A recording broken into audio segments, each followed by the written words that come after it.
자, 안녕하십니까. 오늘은 해외에서 굉장한 인기를 끌고 있는 제품을 한 개 들고 와봤는데요. 바로 옥소 래피드 브루어라는 제품입니다. 래피드 뜻이 뭔가 하고 검색을 해보니까 빠르다 라는 뜻을 가지고 있더라고요. 그러니까 이 래피드 브루어는 좀 빠르게 추출을 할 수 있는 그런 커피 추출 기구로 보입니다. 저는 이 제품 해외에서 인기가 많다는 소리를 듣자 말자 냅다 구매를 해버렸거든요. 구입 가격은 배송비 포함해서 5만원대에 구매를 했습니다. 해외에서 오는 거라 가지고 조금 오래 걸릴까 걱정을 했는데 일주일 만에 받았어요. 자, 배송료 포함해가지고 5만원대의 커피 추출 기구다 하면 굉장히 저렴한 편이거든요. 이 녀석 성능은 어떨지도 굉장히 궁금합니다. 자, 일단 외관 먼저 살펴보도록 하죠. 자, 우선 박스를 열어보면 이렇게 본체하고 설명서가 들어가 있습니다. 자, 이 옥소라는 브랜드는 미국 브랜드거든요. 그러다 보니까 이 설명서도 당연히 영어로 적혀 있습니다. 이 설명서에는 뭐 어떤 분쇄도로 하면 좋다, 추출 레시피는 이렇게 하면 좋다, 뭐 이런 것들이 설명이 되어 있습니다. 자, 그리고 상부에 있는 이 뚜껑이 아니라 사실은 받침대입니다. 이렇게 해서 올려놓고 추출을 하는 거죠. 커피를 추출하면 이 밑에 커피액이 담기는 구조입니다. 자, 얘는 이렇게 보면 나름 따르기 쉽게 주둥이 모양도 나와 있어요. 그리고 이 재질은 트라이탄입니다. 자, 이제 본체인데요. 자, 분리를 시켜 보겠습니다. 요렇게 하나, 밑에도 분리, 둘, 셋, 요렇게 세 군데로 분리가 됩니다. 자, 이쪽부터 설명을 드리자면 이 부분은 워터 챔버라고 부르는 부품인데요. 이 안에다가 물을 넣을 수 있습니다. 아랫부분을 보면 이렇게 구멍이 뻥뻥뻥 나 있는데, 이렇게 구멍이 나 있는 이유는 이 위에 물이 전체적으로 분산이 되면서 나오게 그렇게 구조가 설계되어 있습니다. 근데 이 구멍을 가까이에서 보면 구멍 크기가 조금 달라요. 어떤 거는 크고 어떤 거는 작고 아주 그러니까 정밀하진 않은 것 같습니다. 자, 그리고 제일 하단부입니다. 요 안에 보면 요렇게 커피 템퍼도 하나 들어가 있거든요. 플라스틱 재질의 템퍼입니다. 자, 그리고 아랫부분 커피 바스켓이에요. 커피 가루가 담기는 공간입니다. 제법 커요. 40g까지도 커피 가루가 들어갑니다. 자, 그리고 이 하단 부분 메탈 필터입니다. 우리 에스프레소 머신에서 보면 그 포토 필터에 달려있는 메탈 필터, 그런 느낌으로 들어가 있어요. 제법 단단합니다. 구멍은 굉장히 미세해요. 자, 그리고 상부입니다. 위쪽을 이렇게 보면 이렇게 볼록 올라옵니다. 이걸로 펌프질을 할 수 있어요. 자, 그러니까 이 래피드 브루어는 이 공간에 물을 넣고 아랫부분에 커피 가루 넣어서 이렇게 펌핑을 해가지고 커피를 추출해주는 기구입니다. 자, 근데 여기서 아셔야 되는 거는 이 펌핑을 할 때 압력을 막 형성해가지고 커피를 짜내는 방식이라기보다는 공기 치환 방식이라고 해요. 그러니까 압력이 아예 형성이 안 되는 건 아닌데 높은 압력으로 커피 추출을 해주는 거는 아니라고 합니다. 압력이 낮다고 해요. 이 부분을 알고 계시면 좋을 것 같습니다. 그래서 커피를 막 추출할 때도 이 펌핑할 때 힘이 엄청 받는 그런 느낌은 아닙니다. 자, 이렇게 외관을 한번 살펴봤는데요.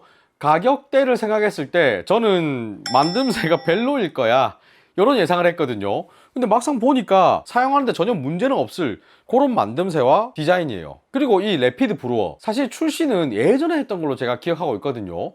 근데 요 근래 미국에서 지금 좀 인기를 많이 끌고 있다고 들었습니다. 그러니까 역주행 같은 느낌일까요? 아무튼 지금부터는 추출 바로 한번 진행해 보도록 하겠습니다. 자, 이제 여기에다가 커피 가루를 넣어 줄 건데요. 이렇게 바로 추출을 해도 되지만 좀 더 깔끔한 커피를 원할 경우에는 종이 필터를 하나 깔아도 좋다고 하거든요. 저는 에어로프레스용 필터를 하나 깔아 주겠습니다. 이렇게 쏠락 넣어주고, 사이즈가 아주 딱 맞진 않지만 뭐 괜찮습니다. 약간의 꿀팁이라 하면 이 템포로 이렇게 한번 눌러주는 것도 좋다고 해요. 중력 배전의 원두입니다. 20g 준비했어요. 분쇄도는 이 설명서에서 말해주기로는 에스프레소와 푸어오버의 중간 분쇄도로 분쇄를 해라라고 가이드를 주고 있거든요. 그래서 딱 그 정도로 갈아왔습니다. 살짝 흔들어서 평평하게 해주고 탬핑 요렇게 지그시만 해줬습니다. 이 상태에서 위에도 종이 필터를 까는 분들도 계시더라고요. 저는 그냥 위에는 종이 필터를 깔지 않겠습니다. 위에 워터 챔버 장착을 해주겠습니다. 자, 이 위에 이제 물을 부어주면 되거든요. 물을 부었을 때 중력에 의해서 그냥 커피 가루를 통과하고 떨어질 수도 있어요. 그래서 물 채우기 전에 이 밑에 받침을 이렇게 받쳐주고 물을 채우는 게 좋습니다. 자, 이제 물을 부어줄 건데요. 물 온도는 100도를 권장하고 있습니다. 그러니까 88끼리라 이 말이죠. 물량은 160g 부어줄게요. 오케이. 시간 재주고 위에 펌프도 장착을 하겠습니다. 자, 이렇게 두고 2분을 기다리라고 해요. 뭐 약간의 뜸들이기 시간 같은 거겠죠. 근데 제 생각은 레피드 브루어인데 뜸들이기를 2분을 줘라. 레피드 아닌데 이거. 자, 지금 기다리고 있는데 밑으로 떨어지는 커피는 없습니다. 제가 테스트를 해보니까 뭐 원두 분쇄도나 탬핑 상태에 따라서 떨어질 때도 있고 안 떨어질 때도 있더라고요. 자, 근데 이 상태에 대해서 많은 분들이 의문을 가지시는 댓글을 제가 봤습니다. 탬핑까지 돼 있다라고 하면 과연 이 물이 쭈루룩 흘러가지고 안에까지 다 젖을 것인가 라는 의문을 제기하는 그런 댓글들을 제가 본 적이 있습니다. 저 또한 비슷한 생각이에요. 이 탬핑이 단단하게 돼 있으면 과연 이 물들이 내부까지 침투를 할까? 자, 이 부위입니다. 쭉 지금 보시면 알겠지만 펌핑을 할 때 약간의 힘은 받지만 아주 뭐 강하게 힘이 들어오진 않습니다. 자, 요렇게 추출이 끝났습니다. 2분의 기다림과 30초의 추출 시간을 더해가지고 총 2분 30초 정도 걸렸어요. 사실 설명서는 여기에다가 희석을 해서 먹기를 권장하고 있지만 저는 그냥 원액을 한번 일단 먹어볼게요. 저한테는 조금 자극적입니다. 좀 진해요.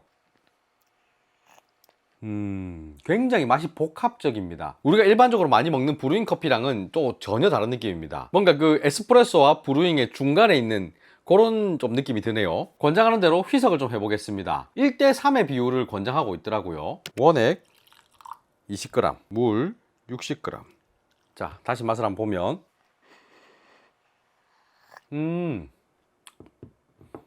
또 다른 느낌입니다. 저한테는 굉장히 먹기가 좋네요. 지금 편안합니다, 농도가. 다만 지금 제가 딱 먹을 때 드는 생각은 뭔가 이 원두의 특징이 좀 죽은 느낌은 있는 것 같아요. 이 원두 자체가 과일이나 이런 풍미가 잘 나와야 되는데 그런 부분이 굉장히 다 깎여 있는 느낌입니다. 좀 묵직한 느낌이 있어서 입안에 딱 감기는 느낌은 좋거든요. 단맛도 은은하게 올라와서 나쁘지 않습니다. 하지만 그 산미나 향미 부분이 많이 죽어 있어서 그게 조금 아쉬운 것 같아요. 저는 이런 둥글둥글한 커피 스타일을 굉장히 좋아하거든요. 그런 제 입에도 약간 너무 동그란데? 이런 느낌은 좀 듭니다. 아무튼 뭐 나쁘진 않지만 향미가 죽어서 좀 아쉽다, 이런 느낌입니다. 자, 이 사용 설명서를 보면 차가운 커피를 추출하는 레시피도 알려주거든요. 요것도 한번 추출해 볼게요. 차가운 커피 추출해 보겠습니다. 따뜻한 거랑 다른 부분은 다 똑같은데 원두 양만 달라져요. 아까는 따뜻한 커피는 20g이었는데 차가운 커피는 40g을 넣으라고 합니다. 양이 이만이나 많죠. 자, 대충 탁탁 쳐서 탬핑을 살짝만 써버. 물은 160g 계량을 해왔거든요. 그래서 싹 다 부으면 되는데 만약 저울이 없는 분이라고 하면 이 앞에 물방울 표시 있죠. 요까지 딱 넣으면 거의 160g입니다. 이렇게. 자, 이 차가운 커피 같은 경우에는 5분을 기다리라고 하거든요. 아까 전에 따뜻한 커피 같은 경우는 2분이었는데 시간이 3분이나 더 늘어났죠. 아무래도 차가운 커피다 보니까 좀 더 오랫동안 이렇게 적셔서 놔두는 것 같아요. 5분 될 때까지 이렇게 기다리도록 하겠습니다. 자, 5분이 됐습니다. 이 차가운 커피가 좀 더 힘이 많이 받네요. 약간의 저항감이 느껴집니다. 오케이, 추출 다 됐어요. 자, 희석을 하기 전에 원액 한 모금 무 보고 희석해 볼게요. 얘는 따뜻한 커피랑 다르게 보이실지 모르겠지만 약간의 크레마 같은 게 좀 떠 있습니다. 어우, 향이 굉장히 강하네요. 확 올라옵니다. 오,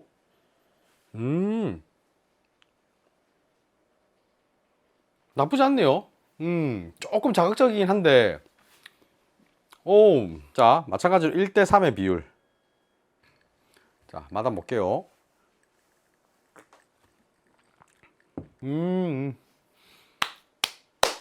맛있네요. 맛있습니다. 콜드 브루가 우리가 보통 추출 시간이 굉장히 오래 걸립니다. 빠르면 6, 7시간, 늦으면 막 10시간, 12시간도 걸리거든요. 근데 거의 뭐 지금 5분, 6분 만에 추출을 해냈죠.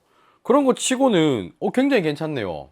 저는 뭐 맛이 조금 어설프게 나올까 이 생각을 했는데 그렇지 않습니다. 좀 특이하다. 그리고 제 개인적인 생각은 이 추출한 원액 자체를 냉장고에 뭐 하루 이틀 정도 더 보관을 해가지고 숙성을 해서 먹어도 굉장히 맛있을 것 같아요. 저는 이 따뜻한 커피보다 아이스 커피가 훨씬 더 마음에 듭니다. 근데 얘는 산미도 나오고 향도 어느 정도 나옵니다. 근데 가만히 생각해 보니까 원두가 더블로 들어갔잖아요. 당연히 이래 나와야지. 이게 맞나?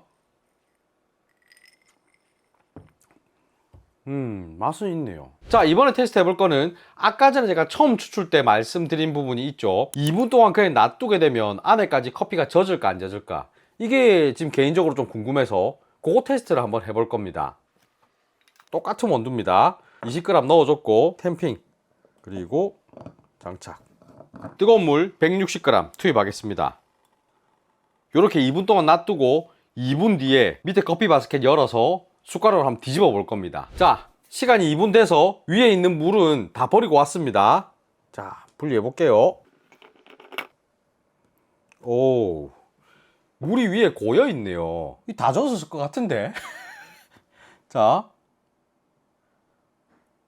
충분히 다 젖어 있네요. 네, 그냥 죽이 돼 있습니다. 안 젖을까봐 뭐 걱정을 할 필요는 없을 것 같네요. 자, 방금 전에 테스트에는 커피가 그냥 다 젖어 있었죠. 근데 분쇄도를 좀 더 곱게 분쇄를 하거나 템핑을 세게 하거나 그랬을 경우에는 안 젖는 경우가 생길 수도 있겠다, 이런 생각이 들긴 합니다. 하지만 사용 설명서에 나와 있는 대로 추출을 한다면은 뭐 웬만하면 다 젖는 것 같아요. 자, 저는 이 레피드 브루어 구입을 하게 된 계기가 해외 커피 유튜버이신 랜스 헤드링님의 영상을 보고 구입을 하게 됐거든요. 그 영상을 보면 리뷰를 하신 랜스님도 굉장히 좋다라고 얘기를 하고 계시고, 댓글에도 구입을 하신 분들이 괜찮은 추출기구다 라고 얘기를 하고 있습니다. 그렇기 때문에 딱 구입을 했는데, 제가 쓰면서 계속 느꼈던 점은, 일단 사용 설명서에 있는 따뜻한 커피 레시피, 그 원두 20g을 넣으라고 돼 있죠. 요거는 약간 아슬한 느낌이 있습니다. 자, 20g의 원두를 넣었을 때 어떤 현상이 발생하냐면, 이 레피드의 커피 바스켓은 조금 파이가 큽니다. 그러다 보니까 커피층이 얇게 쌓입니다. 그 상태에서 추출을 하면 약간 채널링 현상이 발생하는 것 같기도 하고 변수가 좀 생길 때도 있더라고요. 그래서 커피 양 자체를 조금 더 늘리는 게 안정적인 추출을 하는데 도움이 됐습니다. 한 22g, 3g 요 정도가 저는 괜찮더라고요. 좀 전에 말씀드린 그 랜스님의 영상에서도 요 부분을 얘기하고 있습니다. 자, 근데 이렇게 추출했을 때의 단점은 뭐냐면, 장기적으로 내가 이 레피드를 계속 사용한다고 봤을 때 사용하는 원두 양이 다른 추출 기구에 비해서 좀 더 많죠. 그러니까 원두 값이 좀 더 많이 들 수 있다.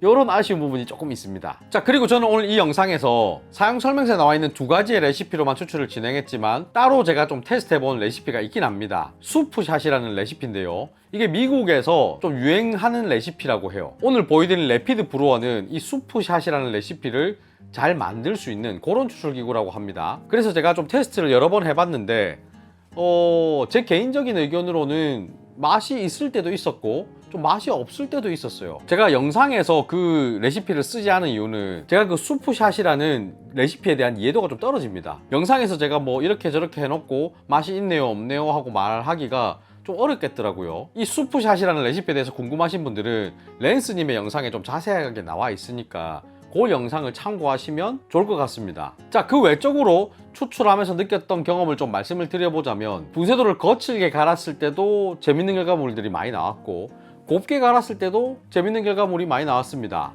물론 이 재밌는 결과물이라는 거는 커피가 맛있을 때도 있었지만 야, 이거 못 먹겠는데 하는 커피도 나온 적이 있어요. 저는 이런 추출 기구를 개인적으로 선호합니다. 뭐 다양하게 변수를 줄 수 있고 여러 가지로 테스트 해볼 게 많기 때문에. 다만 누군가한테는 귀찮아, 어려워 라고 할 수도 있겠구나, 이런 생각은 좀 듭니다. 그리고 이 영상을 보시면서 에어로프레스랑 비교를 조금 할 것 같은데, 저 개인적으로는 레피드 브루어보다는 에어로프레스가 좀 더 나은 것 같아요. 저는 에어로프레스 그 역방향 추출을 굉장히 좋아하거든요. 그런 느낌이 이 레피드 브루어에서는 좀 안 나오는 것 같아서 제 개인적으로는 에어로프레스가 좀 더 땡깁니다. 하지만 레피드 브루어도 자기 나름의 장점이 또 있으니까 뭐 얘가 벨로다 이런 얘기는 아니에요. 자, 그리고 제가 생각하는 이 레피드 브루어의 최고 장점은 저렴한 가격입니다. 해외 직구로 오는데 배송비까지 포함해서 5만원대면 괜찮다고 저는 생각을 해요. 궁금하신 분들은 아마존 한번 검색해 보시면 좋을 것 같습니다. 자, 그럼 다들 즐거운 홈카페 하시길 바라면서 오늘 영상 이어서 마치겠습니다. 빠이빠이.